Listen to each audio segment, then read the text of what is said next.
In 2004, this nigga owed me some money, right? I was about to have blood break his legs, but he like, hey, but I got this hash. I'm like, hash? He like, yeah, it'll make your weed burn slower. I'm like, okay, you got my attention, keep talking. He like, I got like a big block brick of this shit. I'm like, okay.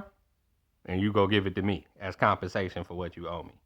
He like, yeah, if that'll, prevent me from getting the beat now. I'm like, oh, it will, if it's enough hash. So the nigga ended up giving me this big ass block. It looked like clay. It looked like red clay, y'all, but it wasn't.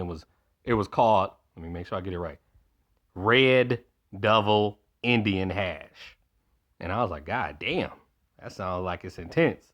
He's like, it is. You gonna like this shit. I'm like, I better, or I'll be back. So I'm gonna just keep putting dents in my relatives' stories about how they think I'm weak and shit. Like, cause niggas ain't gonna be giving me hash and Louis Vuitton Timbs and all of this shit to make sure they pay me if they wasn't worried about getting hurt.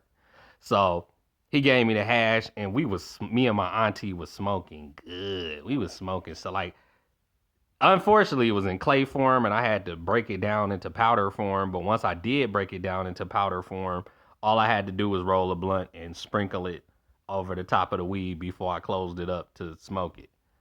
So I was doing this shit every morning. And I'm talking about y'all, I had to get up at 6 in the morning when I was working for Wayne County to go to work. And I was still going to work high as fuck off of that Red Devil Indian hash.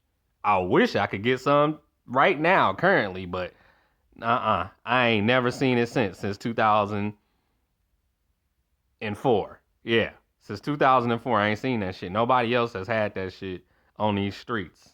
And just know, oh boy, he paid me in full. So our business was concluded once he was done paying me.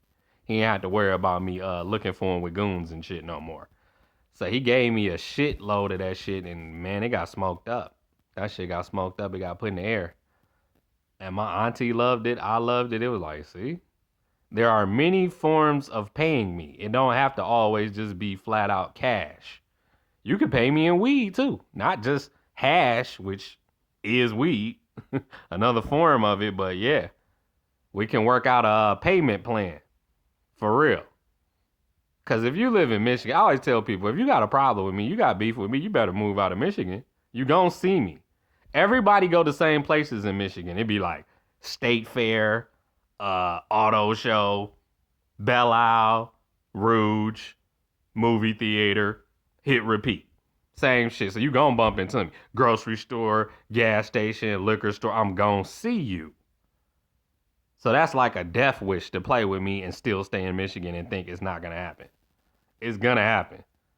And it'd be like that Nas song, Small World. And it's your luck, nigga, if you bump into me and I'm with all my homies. Like, oh, look who it is. I'm surprised you even came out the house. You better go watch American Me. If that nigga would have stayed in his cell at the end of that movie, he wouldn't have got shanked the fuck up. But they like, you coming out today? That nigga was like, yep. They like, oh, you got some balls. As soon as he stepped out, they got stabbing his ass up, threw him over that rail. Like, see, you made a decision. Now you could have been like, oh, if I stay in a cell, they gonna think I'm a punk or I'm soft. Who gives a fuck? You would have got out with your life. For real.